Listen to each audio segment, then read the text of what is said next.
Ashamaa harka fuunii daawwattoota fi kabajamtoota keenyaa warri maatii Fooziyaa tuub jalatti argamtan hundi keessan akkatti nagaa qabdanii jirtanii jirra galata waaqa galanni isaa hin badinii waaqa gurraacha isa garaa garbaa har'a ka Fooziyaa na affeerte moo na affeerte?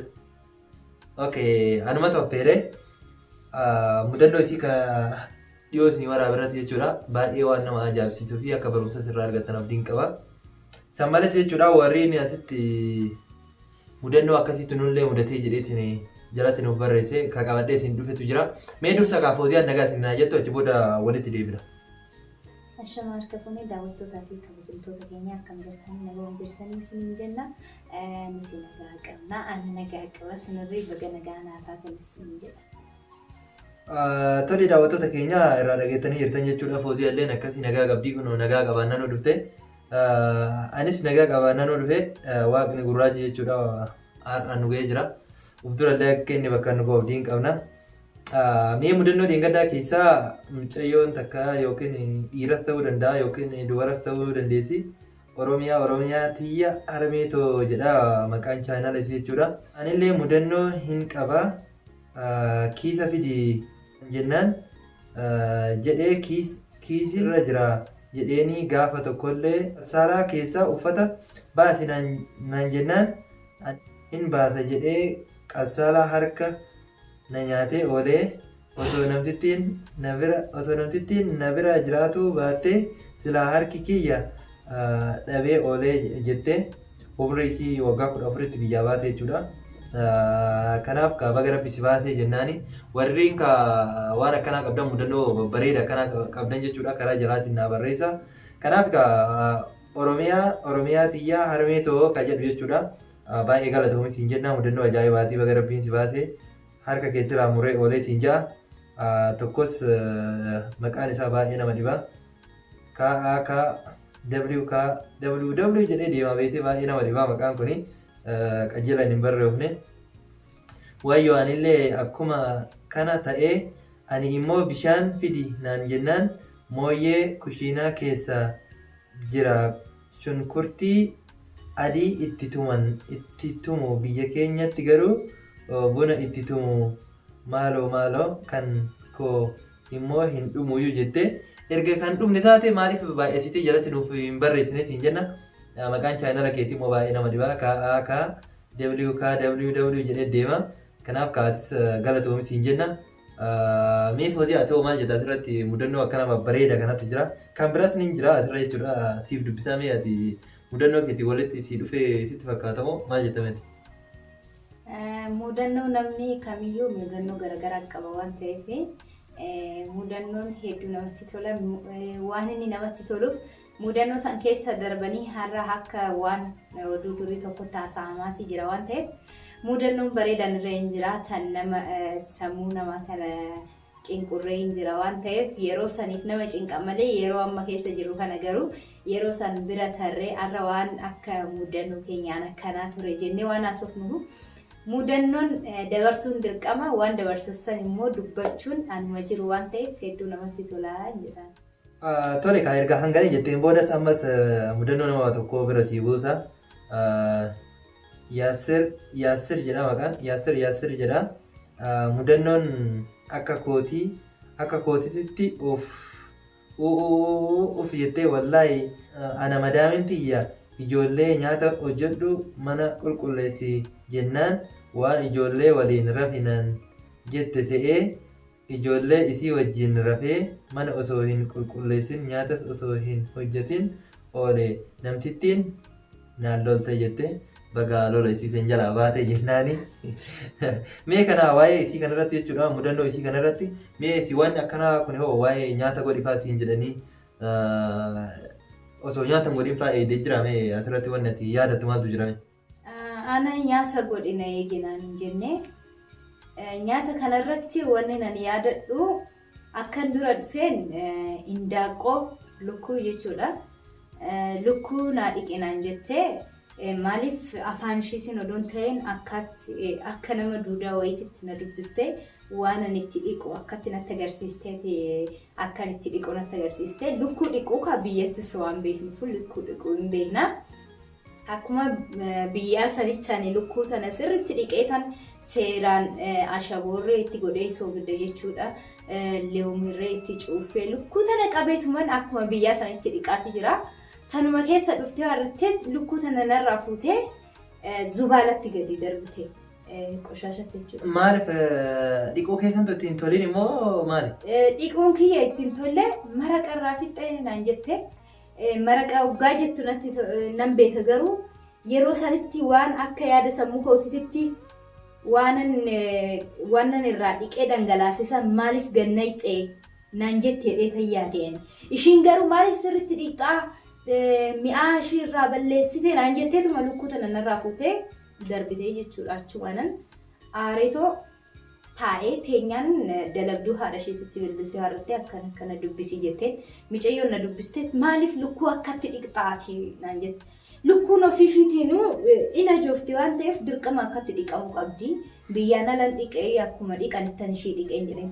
Laal biyya kana xiqquma dhiiga isaa irraa dhiqxeetuma akkuma jirutti dhiista. Akka biyyaa sanitti loomii fi soogiddaan dhiquun hin jiru naan jette. Dhibee namatti hin geessitu jechuudha lukkuun biyya tanaa yoo loomii ba'an dhiqame dhibee namatti geessitu na fakkaata. Dhibee osoo hin taane mi'oofni ishee irraa deema jedhanii akka waan yaadaniiti natti fakkaata. Okay. Tole mudannoo biraa immoo ani kana ajaa'ibsu keessaa mucayyoo hiitu akkuma keessan kana jechuudha akkuma nama hundaa akkuma keenya kana biyya namaa kana turte. Duraan birkii moo maalitti qoodan sira lukkuun biyya Itoophiyaa sun bakka meeqatti addaan qoodan bakka 12 moo bakka 7 meeqa? Bakka 12. Bakka 12 miti kanaaf mucayyoon ka beektu bakka 12 san beekti warri chaayinaa moo bakka 14 illee ni baafna jedha. Mucayyoon immoo erga biyya namaa kana turte waggaa 8 taatee 10 taatee 10 taatee hanga turteetiin maatii isiitti ergama kamteen booda lukkuu yoggaa dalagi beekte bakka 4tti akka waan addaan murtee na fakkaata. Murteetumaan gurguddaa kana keessa na hiteetiin nyaata ajaa'ibaa si nyaachise ruuza keessa na hitee warri Itoophiyaan beekamu tiree bakka 12tti addaan ciraniitiin foon bareeda nyaatan malee kana ka hin diimatiin ka barbareen ittiin godhamiin kana yoo itti gannaqan warri Itoophiyaa suni ta'uufiitu foon shakka.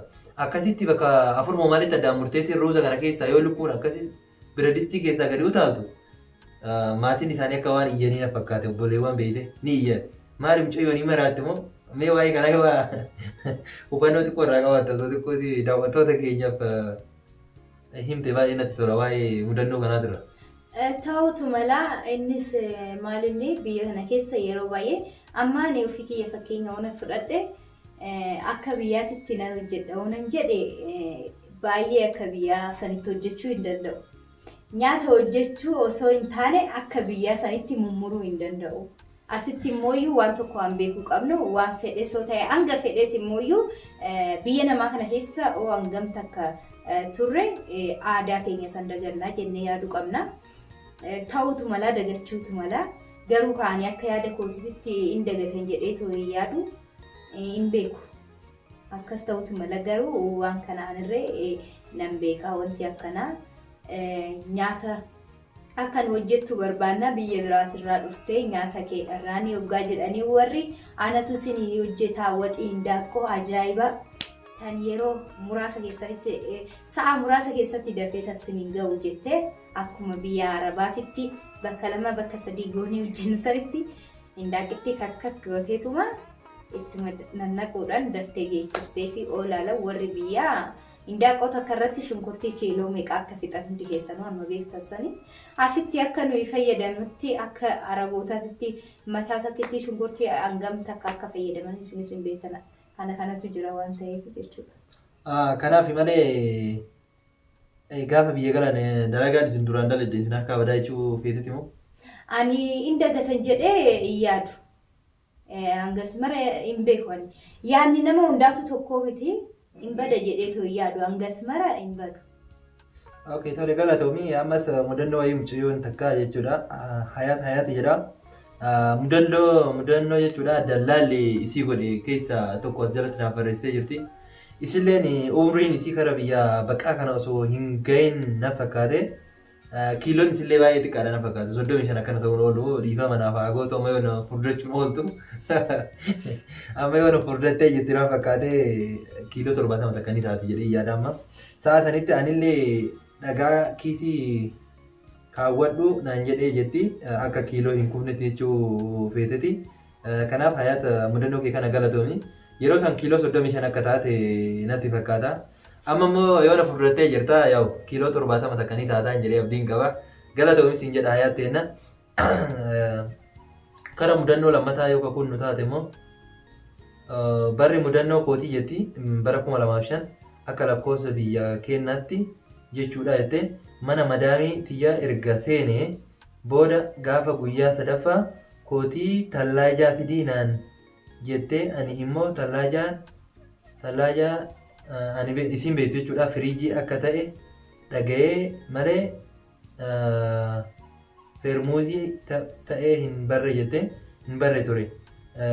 Namtittiin tallaajaa fidi naan jennaan tallaajuma guddicha firiijii itti gadi baasee kana qofaan hin dhaabbanne ramadaanni kalaa'ee jennaan.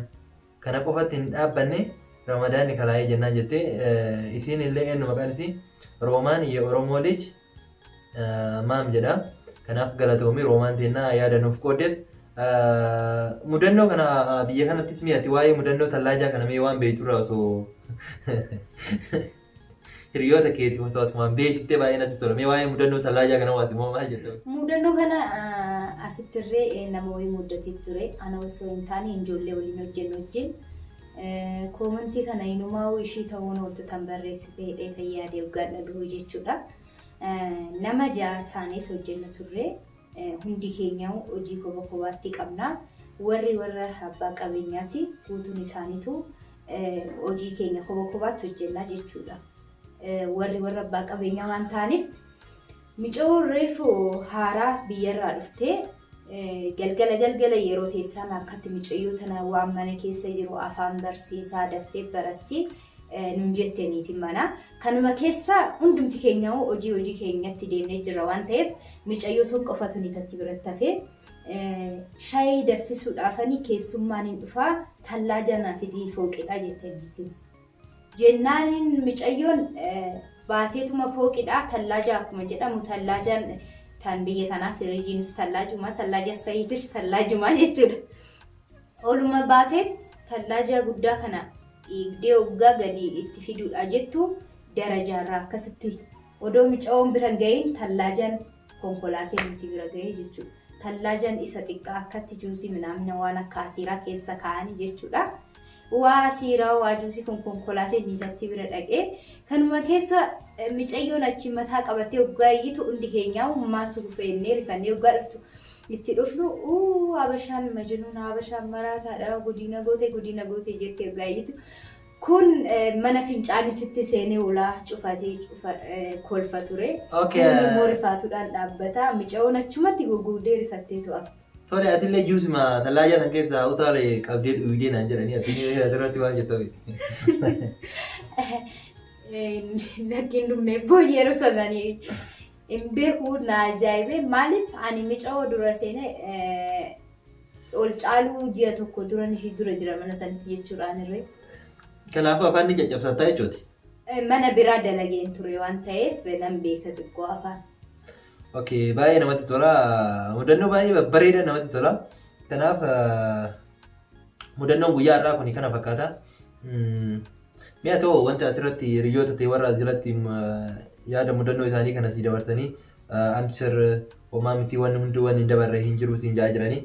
Mi'a ta'u maal jettaan daawwattoota keetii warra si jaalatanii fi warra as jalatti jechuudha mudannoo akka keetii kana siif dabarsanii mudannoo kanarraa mee maal akka baratanii fi uf durattis isaan maal akka ta'uu akka qaban mee maal wanni ati dhaamsituuf maaltu jira? Dhaamsinaan dhaamu tokko jiraate namni kamiyyuu ilma namaa tokkoof dirqama mudannoon. Maaliif waan gaarirree waan amaarree dabarsuu waan jiru. Waan jirus ta'eetoo ilma namaa tokkoof addunyaa kanarratti keessattuu waan namaa tokko dabarsuun dirqama. Maaliif yeroo hunda waan gaarii tokko an argu ta'e namaafirree yaaduu hin danda'u. Maal keessaa akka darbeerree maal irratti akka rabbiin irree dhaqqabeef maal irratti rabbiin irree akka jiru yaadu waan ta'eef dirqama ilma namaatiif muddannoon arguun dirqama jedha. Muddannoo sanarree bira darbanii har'a akka waan hojii duruutitti haasa'uun ilma namaa tokkoof barbaachisaadha jedha. Waan darbe san dhaloota dhufuuf akka waan barumsaatitti dhaloota dhufuuf hoggan jedhu. Fakkeenyaaf warroonni muddannoo kana koomentii jalatti nu keessan dhiirarree yookiin immoo dubartiirree ta'utu mala. Warroonni shamarraniitis ijoollee teessaniif akka haadha takkaatitti muddannoo keessan kan akkatti akka barumsaatitti gootanii ijoollee keessanii hoggaa waan dabarsitan haasoftan yookiin immoo itti himtan baay'ee hedduu tokko namatti tola waan ta'eef dirqama ilma namaa tokkoof muddannoon dirqama jedha. Muddannoo san keessa immoo darbaniitoo har'a akka maqsaatitti hoggaa isaan baay'ee tokko namatti tola waan ta'eef. Na jabaadha baga keessa darbitan hundumti keessan muddannoo keessa sanii jedha. Warroonni viidiyoo kana laata hundumti keessanuu waan sin muddate yoo jiraate koomentii jalatti nu ol kaa'aa jedha. Sinirree nu waliin akka gammaddan abdii qabna. Nurree akkuma sin viidiyoo nu isin hojjennu argitanii gammaddan kanatti nurree koomentii keessan laalaati hedduu bohaarraa jechuudha. Tole Fooziyaa galatoomi sin jedha. Daawwattoota fi kabajamtoota keenya viidiyoon guyyaarraa kana fakkaata. Ati hoo mudannoo qabdaa jettaniitiin na gaafattan jedheetiin abdiin qaba. Anis mudannoo hedduun qaba. Kanaaf mudannoo kiyyaa fi gaafii biraa jechuudha. Gaafii ka'ee hedduutu jira. Gaafii biraatii fi mudannoo koo viidiyoo biraatii walitti deebina. Viidiyoon guyyaarraa kana fakkaata. Fooziyaatuuf jechuudha. Laayik koomentii sirriitti barreessaa fi laayik godhaa, sabskiraayib godhaa fi jajjabeessa bira dhaabbadhaa. Kanaaf galatoomaa isiniin jedhaa gara keenyan xumurree jira. Viidiyoo biraatiin haga mudannoo kiyyaa fi gaafii biraatiin hanga isii wajjin walitti deebinutti nagaan nu turaan affeerraa kiyya gama kootiin nagaan nu tura. Hedduu galatoomaa isiniin jedha daawwattootaa fi kabajamtoota Fooziyaatuuf sammuna kana xiqqoo sinitti mufattee jirti siniin jedhu. Sinin jechuu hin danda'u sinitti mufanne garuu chaayinalii hedduu qorree jira waan ta'eef sheer sabskiraayib laayik gochuu hin dagatina. Hiriyoota keessaniif irree olii sheer godhuudhaan wal ciraa dhaabbadhaa isiniin jedha. Ilmaan Oromoo hundi keessanuu ilmaan Oromoo qofa osoo hin taane warroonni wanta akkanaa daawwattan sabaa fi sablammoota hedduu waan ta'aniifu oliif sheer godhaa wal ciraa dhaabbadhaa isiniin jedha.